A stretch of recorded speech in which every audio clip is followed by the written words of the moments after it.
Rail লাইনের ধারে বস্তি পাড়া, কয়েকটা ঝুপড়ি টাইপের ঘর, কচিকাঁচা কয়েকটি বাচ্চা দৌড়ে এসে মৌলিকে বৌমা বলেই জড়িয়ে ধরল। মৌলি প্রত্যেকের হাতে একটা করে চকলেট দিতেই ওরা বেশ খুশি হয়ে দৌড়তে দৌড়তে চলে গেল। দেখলাম এমন দৃশ্য দেখে অবাক হয়ে মৌলিকে জিজ্ঞাসা করি, কি ব্যাপার রে, এই বস্তির বাচ্চাগুলো তোকে চেনে নাকি? মৌলি হেসে উত্তর দিল, বুঝলি, ওরা আমাকে খুব ভালোবাসে। আসলে আমি আজ কলেজ যাওয়ার সময় বলেই গিয়েছিলাম ওদের জন্য চকলেট নিয়ে আসবো, তাই তো আমাকে দেখতে পেয়ে সব দৌড়ে এলো। একসঙ্গে প্রায় 8-10টা বাচ্চা মৌলিকে জড়িয়ে ধরে আবদার করতে দেখে আমার বেশ ভালো লাগছিল। মৌলি আসলে আমার বন্ধু। বিএড কলেজে এসে মৌলির সাথে পরিচয়, আমরা একসঙ্গে বিএড করছি। কলেজ থেকে সেদিন মৌলির সাথে মৌলির বাড়িতেই যাচ্ছিলাম, একটা বই ওর থেকে নেওয়ার ছিল। তা মৌলি আমাকে বলল, আমার সাথে আজ আমার বাড়িতে চল, বইটাও নেওয়া হয়ে যাবে আর আমার বাড়িতেও আসা হবে। আমি একটু কিন্তুই করছিলাম। জিজ্ঞাসা করলাম, তোর বাড়িতে গেলে কেউ কিছু খারাপ ভাববে না তো? আসলে ওটা মৌলির শ্বশুর বাড়ি। খুব স্বাভাবিক এমন জিজ্ঞেস করাটা, মাত্র 7 মাস আগেই ওর বিয়ে হয়েছে। মৌলি শুনে হেসে বলেছিল, আমার শ্বশুর শাশুড়ি খুব ভালো মানুষ, বরং তুই গেলে ওনারা খুশি হবে। মৌলি ওর শ্বশুর শাশুড়ির প্রশংসা প্রায়ই করে, নিশ্চয়ই ভালো মানুষ, তা না হলে মৌলি বা প্রশংসা করবে কেন? যাই হোক, মৌলি বাচ্চাগুলোকে চকলেট দিতেই ওদের খুশি দেখে আমার মনটা এত ভালো হয়ে গেল যে বলে বোঝাতে পারবো না। ট্রেন থেকে নেমে খানিকটা হেঁটে আসতেই বাচ্চাগুলি মৌলিকে বৌমা বলে ডাকলো দেখে আমি কৌতূহলী হয়ে মৌলিকে জিজ্ঞাসা করতেই ও বলল, ওরা আমাকে বৌমা বলেই ডাকে। আমারও বেশ ভালো লাগে ওদের মুখে এই বৌমা ডাকটা শুনতে। সে না হয় বুঝলাম, কিন্তু ওই টুকুটুকু বাচ্চা তোকে বৌমা বলে? তোকে তো বলাই হয়নি সে গল্প, বলে মৌলি বলতে শুরু করলো। বিয়ের পরের দিন দুপুরে ছিল আমার বউ ভাতের অনুষ্ঠান। বাড়িতে বিয়ে, অথচ কেমন যেন মেরমেরে লাগছিল বাড়িটা। বিয়ে বাড়ি বলে মনে হচ্ছিল না, সেরকম যেন লোকজনও নেই। অথচ বিয়ের দিন সকাল থেকে আমাদের বাড়িতে কত লোকজন, কত হই হুল্লোড়, বাড়িটা গম গম করছিল। অথচ এখানে যেন সেই ব্যাপারটাই নেই। গাড়ি থেকে নেমে বাড়িতে পা রাখতেই শাশুড়ি মা শুধুমাত্র বরণটুকুই করলেন। তারপর উনি বললেন, বাড়িতে একটা বউ ভাতের অনুষ্ঠান, তাই আমাদের দেরি করে কাজ নেই, এখানে আর সময় নষ্ট করব না, আমাদের এখন অনেক কাজ, ওখানে তাড়াতাড়ি যেতে হবে আমাদের। বউ ভাতের অনুষ্ঠান বলছেন, অথচ সেরকম কোনো আয়োজন চোখে পড়ছে না। নতুন বউ বাড়িতে আসার পর কত রিচুয়াল থাকে, সেসব কিছুই হলো না। কেমন একটা খারাপ লাগতে শুরু করলো। অন্যের বিয়েতে কত রিচুয়াল দেখেছি, অথচ নিজের বিয়েতে সেসব কিছু হতে না দেখে খারাপ লাগলো। কিন্তু একটা খটকা মনের মধ্যে কাজ করছিল। শাশুড়িমা বললেন, ওখানে তাড়াতাড়ি যেতে হবে আমাদের। তা কোথায় যেতে হবে সেটা বুঝে উঠতে পারছিলাম না। আমার বরকে যে জিজ্ঞাসা করব সে সাহসটুকুও পাচ্ছিলাম না। প্রথম দিন বাড়িতে এসে এত প্রশ্ন করাও ঠিক নয়। তাছাড়া বিয়েটা আমাদের দেখাশোনা করে, প্রেম করে বিয়ে নয়। বরণ পর্ব মিটতেই শাশুড়িমা আমাকে বললেন, বৌমা, আজ বউ ভাতের অনুষ্ঠানটা কিন্তু এখানে হবে না, হবে অন্য এক জায়গায়। কৌতূহলী হয়ে জিজ্ঞাসা করলাম, কোথায়? তুমি গিয়েই সব কিছু দেখতে পাবে। এরপর আমাকে সুন্দর করে সাজিয়ে গুছিয়ে নিয়ে যাওয়া হলো। শুনলাম বাড়ি থেকে খুব একটা দূরে নয়, কাছেই। আমি তখনও গাড়িতে বসে, গাড়ি থেকে নামিনি। সানাইয়ের আওয়াজ কানে আসছে, দেখি উপচে পড়া ভিড় আমাকে দেখার জন্য।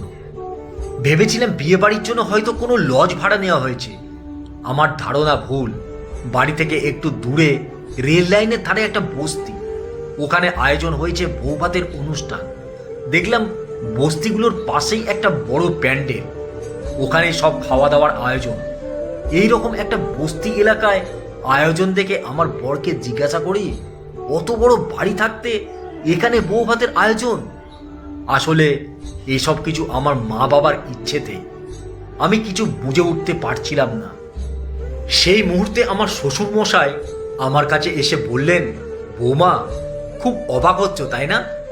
আমাদের সবার সম্পূর্ণ সহমতে এখানে আয়োজনটা করতে পেরেছি।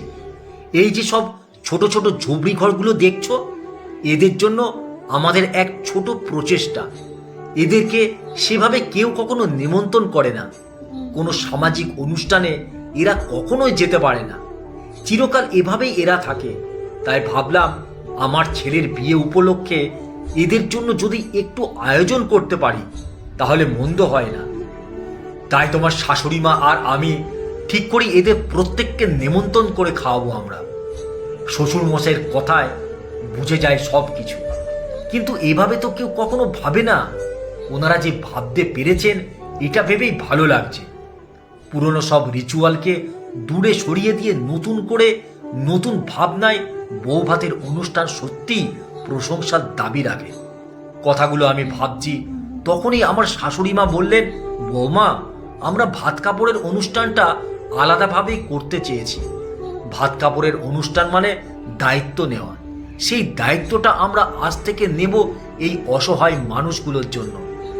এই বস্তিতে থাকে প্রায় 30-35 জন মতো মানুষ। এদের পাশে থেকে আমরা সহযোগিতা করব। বুঝতেই তো পারছো, তোমার শ্বশুর মশাই আর আমি দুজনের রিটায়ার পারসন, হাতে অনেক সময়। তাই একটু সহযোগিতার হাত বাড়িয়ে দিয়ে আমরা এদের পাশে থাকতে চাই। আর আজ প্রত্যেককে নিজে হাতে পায়েসটুকু দিয়েও ওদের পাতে সকলের জন্য নতুন জামা কাপড়ের ব্যবস্থা করেছি আমরা। তুমি আর বাবু দুজনে ওদের হাতে তুলে দিও। আমার শ্বশুর মশাই আর্মিতে সার্ভিস করতেন আর শাশুড়ি মা ছিলেন স্কুল শিক্ষিকা।